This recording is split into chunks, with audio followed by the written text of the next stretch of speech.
Hello friends, welcome to Viji Thiyags. இன்றைக்கி தைப்பூசத்துக்கு வடபழனி கோவிலுக்கு வந்திருக்கோம். என்ன கோவில் இவ்வளோ காலியாக இருக்கான்னு பார்க்குறீங்களா? காலையில் 4 மணிக்கு எழுந்து 4:30க்கெலாம் நாங்கள் வடபழனி முருகர் கோவில் போயிட்டோம். அங்கே போய் பார்த்தா நிற்கிற கூட்டத்தை பார்த்தா எப்படியும் 4 மணி நேரம் ஆகும். அப்படியே ஒரு யூட்டர்ன் அடித்து இங்கே இருக்கக்கூடிய சிவபெருமான் ஆலயத்துக்கு வந்துட்டோம். வடபழனி வேங்கீஸ்வரர் ஆலயம் 1000 ஆண்டுகள் புராதனமான ஆலயம். காலையில் 4 மணிக்கு எழுந்து 4:30க்கெலாம் வந்துட்டா சாமியை ஈஸியாக பார்த்துடலான்ட்டு வந்து நின்னோம். இங்கே வாயிலிருந்து பார்த்திங்கன்னா இந்த பக்கம் கோடம்பாக்கம் பிரிட்ஜு வரையும் இந்த லைன் நிற்குது, அந்த பக்கம் அரும்பாக்கம் மெட்ரோ வரையும் லைன் நிற்குது. எத்தனை மணிக்கு வந்து நின்னீங்கன்னு கேட்டால் 12 மணிக்கெலாம் நாங்கள் வந்து நின்னோன்றாங்க. ஸோ இதில் நின்னோன்னா எப்படியும் நம்ம சாயங்காலம்தான் சாமி பார்க்க முடியும். இப்படியே நின்று வடபழனி முருகரை மனசில் நினச்சிக்கிட்டு அப்படியே சாமியை கும்பிட்டுட்டு அப்படியே ஒரு யூட்டர்ன் அடித்து ஆப்போசிட்டில் போன உடனே வேங்கீஸ்வரர் ஆலயம், அங்கே போய்ட்டு முருகரை பார்த்துக்கலான்னு நாங்கள் கிளம்பிட்டோம்.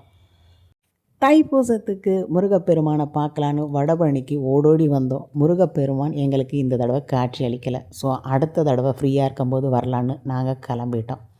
ஏனதான் இருந்தாலும் முருகப்பெருமானை பார்க்காதது, இந்த பாலபிஷேகத்தை பார்க்காதது மனசுக்கு கொஞ்சம் குறையாக தான் இருந்தது. இருந்தாலும் எல்லா இடத்துலையுமே இருக்கிறவர் ஒரே முருகர் தானேன்னு சொல்லிட்டு நாங்கள் வேங்கீஸ்வரர் கோவிலில் இருக்க முருகரை பார்க்க போயிட்டோம். கோபுர தரிசனம் கோடி புண்ணியம் நாங்கள். ஸோ இங்கேருந்து கோபுரத்தையும் பார்த்தாச்சு. வாங்க நம்ம அப்பா மகன் அம்மா அப்படின்னு குடும்பத்தோட வேங்கீஸ்வரர் ஆலயத்தில் போய் தரிசிக்கலாம். அங்கே நடக்கிற பாலபிஷேகத்தையும் பார்க்கலாம் வாங்க. வடபழனி முருகரை பார்க்க வந்துட்டு இன்னும் கொஞ்சம் நேரம் நின்று பார்த்துட்டு வந்தால் என்ன அப்படின்னு உங்கள் மனசில் தோணும். அங்கே இருக்க லைனில் நின்னோன்னா கண்டிப்பாக சாயங்காலம்தான் பார்க்க முடியும். பக்தி இருக்குது, ஆனால் நமக்கு உடம்புல அந்தளவுக்கு சக்தி இல்லை 6 மணி நேரம் 7 மணி நேரம் நிற்கிற அளவுக்கு. அதனால தான் அப்படியே இங்கே காலையில் வந்த உடனே சிவபெருமான் தரிசனம் அபிஷேகம் ரொம்பவே அருமையாக இருந்தது. அடுத்தது முருகப்பெருமானுக்கான அபிஷேக பொருட்கள் ஆயத்த நிலையில் இருக்குது. இந்த கோவிலோட வரலாறுன்னு பார்க்கும்பொழுது 1000 ஆண்டுகள் பழமையான ஆலயம், சோழர்கள் காலத்தில் கட்டப்பட்ட ஆலயம். இந்த கோவிலோட மூலவர் திருநாமம் வேங்கீஸ்வரர், வியாக்கிரபுரீஸ்வரர் அப்படின்னா அழைக்கப்படுறார். சாந்தநாயகி அம்பாள். இன்றைக்கி ரொம்பவே அலங்காரம் அற்புதமாக இருந்தது. சுற்றி வரும் பொழுது இன்னும் சில தெய்வங்களையும் தரிசிக்கிறோம். வாங்க சுற்றும் போதே எல்லாத்தையும் நம்ம பார்க்கலாம். பிரதோஷம் இந்த ஆலயத்துக்கு நான் வந்திருக்கேன். இங்கே கேக்க நகரில் இருக்கும்பொழுது ரொம்ப அருமையாக இருக்கும் அபிஷேகம், அந்த அலங்காரம் எல்லாமே. வேங்கீஸ்வரர் ஆலயத்தில் இங்கே பால் குடங்கள் ஆயத்த நிலையில் இருக்குது. இங்கே நாங்கள் பால் கவர் வாங்கி கொடுத்துட்டோம். இது பார்த்திங்கன்னா எல்லாமே இங்கே பாத்திரங்களில் இவங்க நிரப்ப ஆரம்பிச்சிட்டாங்க. இங்கேருந்து பக்தர்கள் கொண்டு போகிற இந்த பால் வடபழனி முருகர் ஆலயத்தில் அபிஷேகம் செய்யப்படும். ஸோ நம்ம அபிஷேகத்தை பார்க்கலனாலும் நம்ம வாங்கி கொடுத்த பால் அங்கே அபிஷேகம் செய்யப்படுதுன்னு நினைக்கும் பொழுது மனசுக்கு இதுவும் ஒரு சந்தோஷமான விஷயமா இருந்தது. அடுத்தது இங்கே பக்கத்தில் இருக்க வள்ளி தேவயானையோட முருகருக்கு அபிஷேகத்துக்கும் பால் வாங்கி கொடுத்தோம்.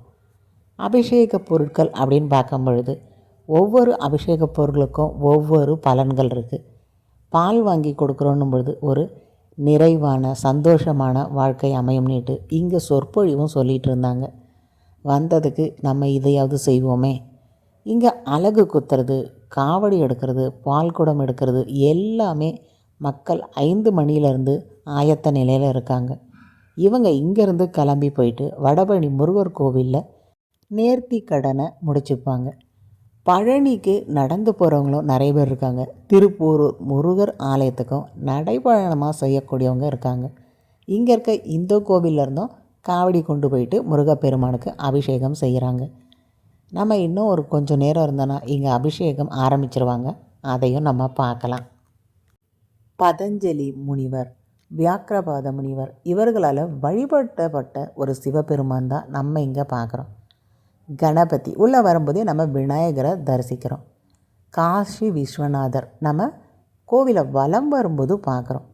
சுப்பிரமணிய சுவாமி, இங்கே நம்ம சுப்பிரமணிய சுவாமி இந்த சைடில் வள்ளி தேவியானோட பார்க்குறது இன்னுமே அற்புதமான காட்சி. அடுத்தபடி கஜலக்ஷ்மி தாயாருக்கான சன்னதி சிவாலயத்தில் நம்ம இங்கே பார்க்கறது இன்னுமே சிறப்பானது. பைரவர், சனீஸ்வரர் சன்னதிகளும் நம்ம கோவிலை வலம் வரும்போது பார்ப்போம். 1000 ஆண்டுகள் பழமையான வேண்டிய வரங்களை கொடுக்கக்கூடிய வேங்கீஸ்வரர் வறுமை, பிணி, பாவம் போக்கக்கூடியவர். அந்த ஒரு சிறப்பு அம்சம் இந்த ஆலயத்தில் இருக்க சிவபெருமானுக்கு இருக்குது. சிவபெருமானை வழிபட்டுட்டு கந்த சஷ்டி கவசம் படிக்கிறதுக்கு எல்லாம் இங்கே பார்த்திங்கன்னா நாங்கள் பாட்டு பாட ஆரம்பிச்சிட்டோம். இப்போ பூஜைக்கான பொருட்களும் ஆயத்த நிலையில் இருக்குது. அபிஷேகமும் துவங்கியாச்சு. பால் அபிஷேகம், தயிர் அபிஷேகம், பன்னீர், இளநீர், சந்தனம், மஞ்சள் அப்படின்ட்டு காண கண்கோடி வேண்டும். போன வாரம் ஞாயிற்றுக்கிழமை சுவாமி மலையில் நாங்கள் தரிசனம் பண்ணிகிட்டு இருந்தோம். இன்றைக்கி பார்த்திங்கன்னா வடபழனியில் இருக்கோம். இந்த தைப்பூசத்துக்கு அப்படி என்ன ஒரு தனி சிறப்பு அப்படின்னு கேட்கலாம். தைப்பூசம் தமிழ் மாதமான தையில் வரக்கூடிய அந்த பௌர்ணமியும் பூச நட்சத்திரமும் சேர்ந்து வருது பாருங்கள், அது அவ்வளோ விசேஷமானது. அந்த நாளில் நம்ம விரதம் இருந்து முருகப்பெருமான் கிட்ட என்ன கேட்குறோமோ அந்த வரங்களை கொடுப்பார். முருகப்பெருமானே பார்த்திங்கன்னா நல்ல ஒரு தவம் இருந்து அசுரர்களை கொல்லக்கூடிய அந்த வேலை பார்த்திங்கன்னா அம்பிகை கிட்டேருந்து பெறுறாங்க. இதன் மூலமாக வெற்றியும் கிடைக்குது. இதே மாதிரி வெற்றியும் நமக்கு வாழ்க்கையில் கிடைக்கணும் போது இந்த தைப்பூசத்தில் 1 நாள் இல்லைன்னா 3 நாள் 5 நாள் இல்லைன்னா 48 நாள் விரதம் இருந்து கேட்கும் பொழுது என்ன வரங்கள் கேட்குறீங்களோ கண்டிப்பாக அதை முருகப்பெருமான் கொடுப்பார். அவ்வளவு வல்லமை படைத்தது தான் இந்த தைப்பூச விரதம். இந்த தைப்பூசத்தில் விரதம் இருந்து உங்கள் வீட்டுக்கிட்ட இருக்க எந்த கோவிலுக்கு போனாலும் வேண்டிய வரம் கிடைக்கும். வாங்க நம்ம அபிஷேகத்தை பார்க்க துவங்குவோம்.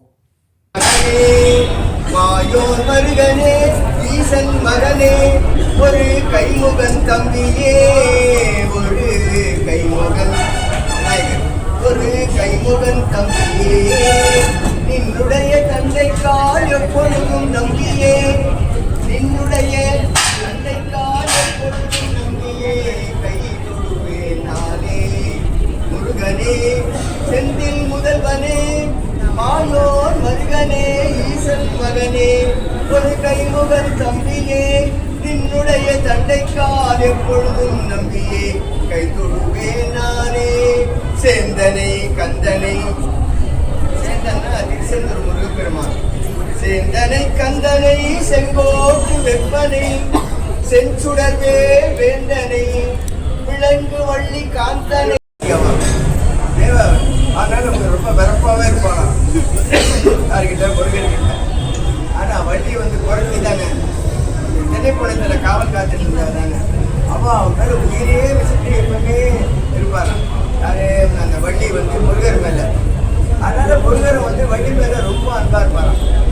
அப்பேற்பட்ட ஒரு அது முருகரே இப்போ என்ன பண்ணுவாராம், அப்பப்போ வள்ளியினுடைய கால் இருக்கு பாருங்க, வள்ளியினுடைய திருவடி அன்பா அண்ணமா நல்லா இருக்கியா நல்லா இருக்கியான்னு காலை வருடி விடுவாராம்.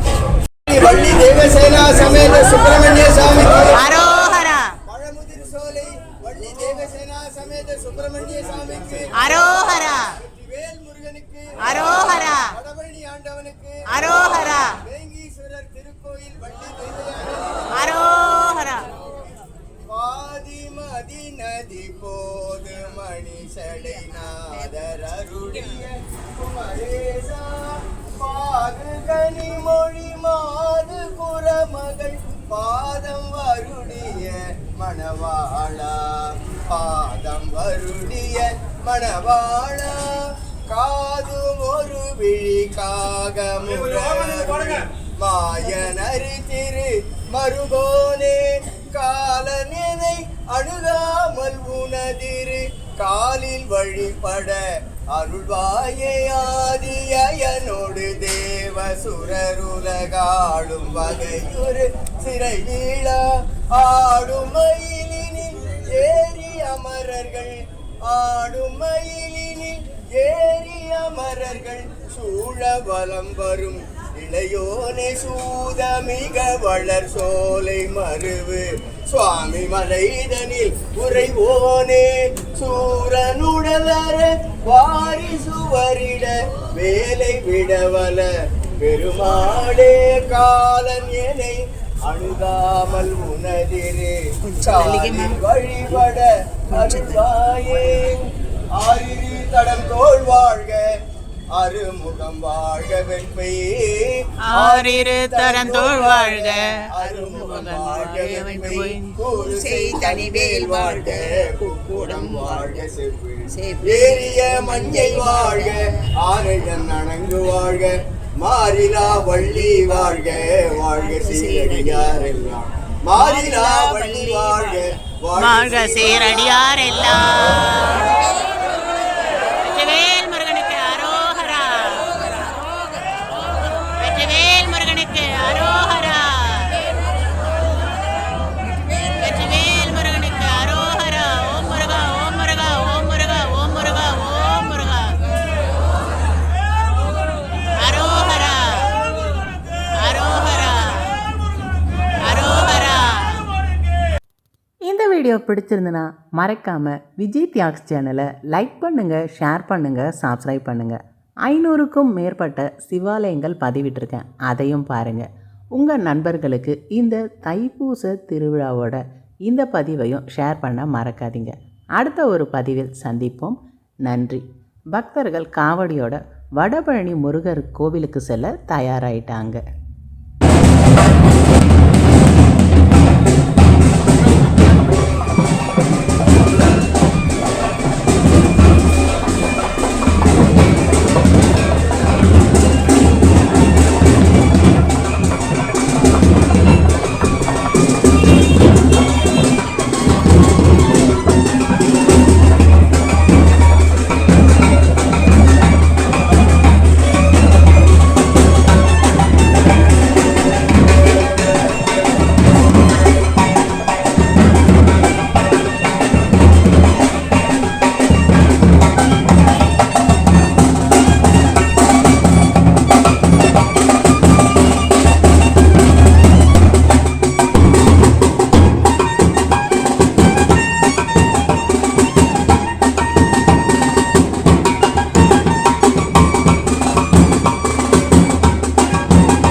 வடபழனி முருகர் கோவிலில் பால் அபிஷேகம் காலையில் வந்து பார்க்க முடியலனாலும் இங்கே நம்ம வாங்கி கொடுத்த இந்த பால் அங்கே இருக்க வடபழனி முருகருக்கு அபிஷேகம் செய்யப்படுறதை நினைக்கும் பொழுது ரொம்பவே ஆனந்தமாக இருந்தது.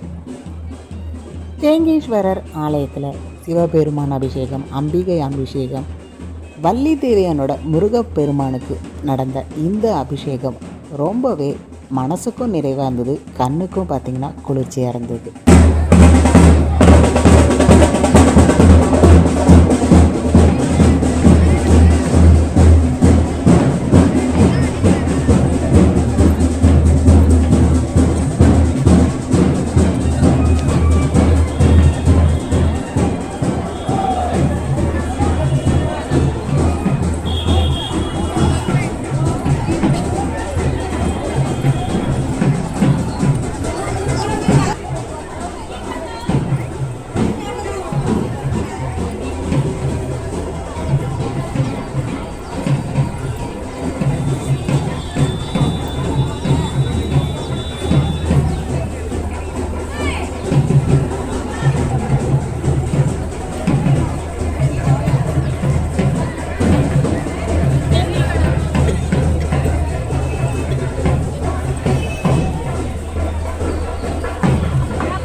வடபழனி முருகரை தரிசிக்க வந்துட்டு வேண்டிய வரம் தரும் வேங்கீஸ்வரர் ஆலயத்துக்குள்ளே அப்பாவையும் பார்த்தாச்சு, மகனையும் பார்த்தாச்சு, இங்கே இருக்க அம்மனையும் தரிசித்தது மனசுக்கு ரொம்ப நிறைவாக இருந்தது.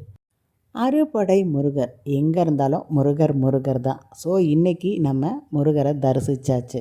அடுத்தது மாலை பொழுது திருப்போரூரில் தெப்பத் திருவிழா ரொம்ப அருமையாக இருக்கும். வாங்க பார்க்கலாம்.